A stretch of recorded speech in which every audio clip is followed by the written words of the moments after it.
Bonjour à toutes et à tous et bienvenue dans Bad Buzz. Comme d'habitude avec mon équipe de chroniqueurs, on fait le tour de l'actu qui dérape.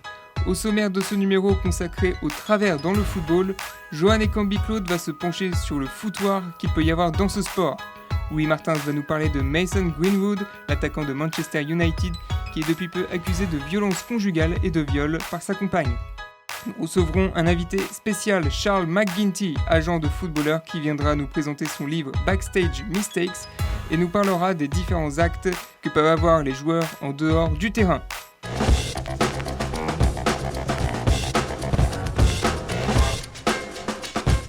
Mais tout de suite, nous allons parler de l'affaire Kurt Zouma qui a maltraité son chat. Sébastien Crène nous en dit plus sur cette triste scène dans son billet d'humeur. Kurt Zouma, ou l'homme qui parlait aux animaux avec ses mains, ses pieds et ses claquettes. Dans une vidéo dévoilée par The Sun le 8 février 2022, on retrouvait l'international français en train de caresser l'un de ses chats à coups de pied en fait. Peut-être que lassé d'être défenseur, il essayait de mettre une lucarne avec. En tout cas, c'est raté. Le seul endroit où ses compagnons de poil ont atterri, c'est la SPA anglaise. C'est pareil qu'en France, mais avec du thé, des œufs et du bacon à la place des croquettes. Depuis, le joueur de West Ham est devenu la cible à abattre sur les réseaux sociaux, mais pas seulement. Son club lui a infligé une amende de 300 000 € et son équipementier Adidas a été jusqu'à rompre leur contrat. J'ai d'ailleurs une suggestion à lui faire s'il en cherche un nouveau, Puma. C'est comme un chat, mais en plus gros. Ses supporters l'ont également mauvaise puisqu'ils le sifflent désormais à chaque toucher de balle. J'ai d'ailleurs du mal à comprendre pourquoi. Après tout, c'est rare un joueur qui continue de s'entraîner chez lui. On connaissait le chat perché, le chat glacé, on a maintenant le chat défoncé, une variante qui répond enfin à une question cruciale de notre existence, à savoir comment la mère Michel a perdu son chat. C'est la faute à Zouma, il a shooté dedans. Didier Deschamps, le sélectionneur de l'équipe de France, a récemment réagi à la polémique et juge le comportement du joueur inadmissible. On imagine donc une sanction éloignant le défenseur du maillot tricolore pendant un moment, une manière comme une autre de préserver la chatte à Dédé. J'aimerais achever ce billet sur une dernière question pour vous, Alexis. D'après vous, comment Kurt Zouma joue-t-il avec les chiens ? Est-ce qu'il lance la balle ou bien... Eh bien, je me prononcerai pas là-dessus. En tout cas, merci Sébastien Crène, Zouma et son chat, une histoire qui aurait pu sans doute finir dans le livre de notre prochain invité, Charles McGuinty.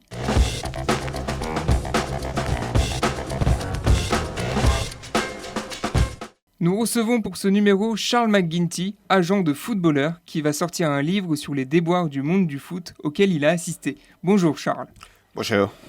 Vous êtes un agent de footballeur britannico-français, vous êtes toujours en activité et vous allez sortir un livre, Backstage Mistakes, qui dénonce les travers du football. C'est un gros risque que vous prenez. Est-ce que vous n'avez pas peur de vous mettre tout un empire à dos ?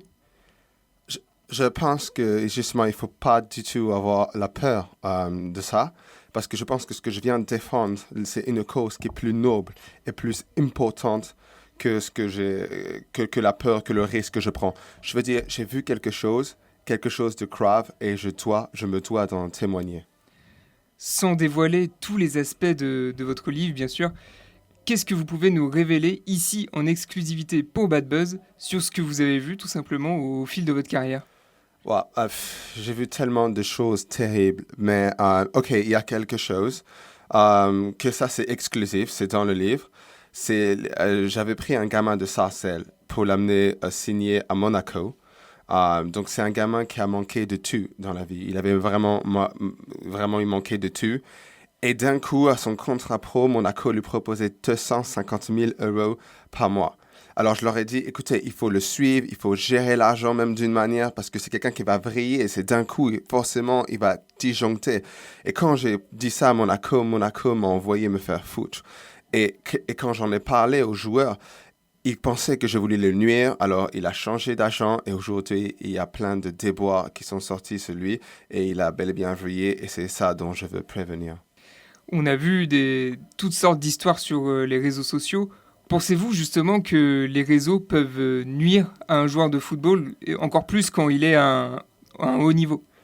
C'est pas que les réseaux sociaux, enfin, si vous voyez comment les gamins se comportent en centre de formation, ils pensent que tout leur est dû parce qu'on leur dit c'est vous les stars, c'est vous les trucs et tout. C'est la course toujours.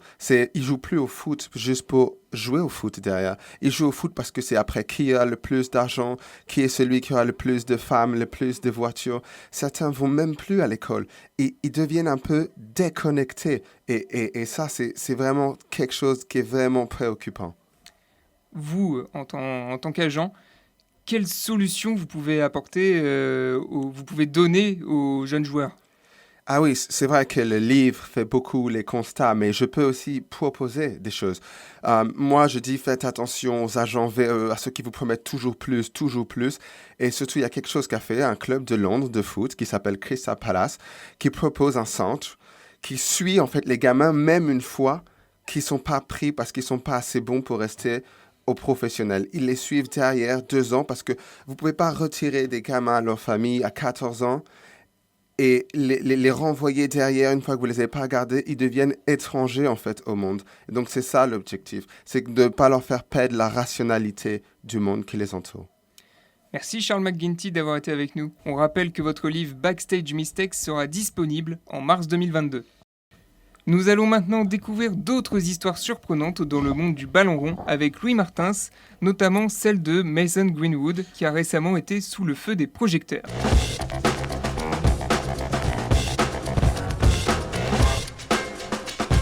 Mason Greenwood, l'attaquant de 20 ans de Manchester United, est depuis peu accusé de tentative de viol et violence conjugale envers sa compagne. Il a notamment perdu de nombreux sponsors. Décryptage avec Louis Martins. Commençons, messieurs, par savoir qui est Mason Greenwood. C'est d'abord l'histoire d'un gamin de la banlieue de Manchester qui a tout d'un conte de fées. À 6 ans, il réalise une prestation inimaginable sur un terrain de football à Bradford. Les scouts, présents au bord du terrain d'ailleurs, ne suivaient même pas Mason Greenwood ce jour-là. Le destin, lui, en a décidé autrement parce que l'enfant Greenwood est talentueux et ça, malheureusement, on ne pourra jamais lui enlever. 90 minutes plus tard, voilà que Mason Greenwood a marqué 16 buts. La fusée Greenwood est lancée et rien ne semble pouvoir l'arrêter. Le lendemain, c'est Manchester United qui le contacte. L'enfant signera alors son premier contrat dans la foulée et atteindra l'équipe première 11 ans plus tard, en 2019. Sauf que cet enfant au destin hors du commun est devenu un homme et a cédé aux pires vices de la condition humaine, laissant alors ses pulsions les plus malsaines s'exprimer lors d'une froide soirée d'hiver 2022. Son destin dès lors, un cauchemar, mérité celui-ci. End of the game pour Mason Greenwood. Son ex-copine l'accuse de viol et les audios diffusés sur les réseaux sociaux ne laissent aucune place au doute. On saluera bien évidemment la réaction immédiate de Manchester United, son club, suspendant alors son ex-joueur jusqu'à nouvel ordre. Nike a également réagi, FIFA 2022 également. Alors oui, ces réactions sont louables, mais disons-le, c'est trop tard. Une femme a été victime de la folie d'un homme. Il aurait fallu agir avant. Par simple curiosité, messieurs, tapez dans Google agression sexuelle football. La quantité d'articles qui défilent fait peur à voir. On aurait bien du mal d'ailleurs à tous les citer durant les 1 minute 30 de cette chronique. Alors, mesdames et messieurs, en charge de la formation de ces jeunes pousses, il serait peut-être temps d'adopter une réflexion plus large sur la formation en dehors du terrain, parce que ces enfants sont appelés à passer chaque semaine 1h30 sur ce terrain de foot, mais surtout plus de 160 heures dans la réalité du monde du dehors. En tout cas, on souhaite à Mason Greenwood une bien mauvaise carrière si un jour, il vient à retourner sur le rectangle vert. Merci Louis Martins pour cette analyse. Joanne Ekambi-Claude va maintenant nous présenter sa chronique sur les différents travers dans le monde du football.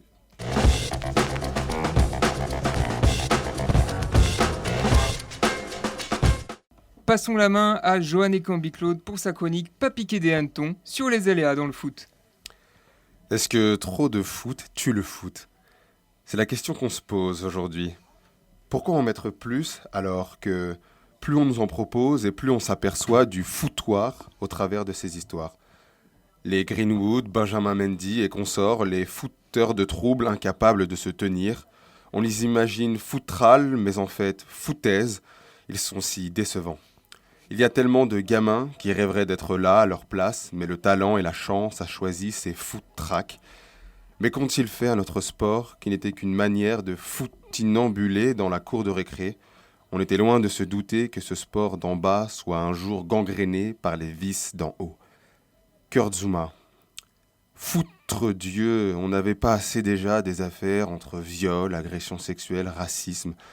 Non, il fallait qu'il s'ajoute au palmarès en faisant du kung-fu avec son chat. Mais je ne tomberai pas dans ce foutage de gueule médiatique qui se réveille tard et à géométrie variable.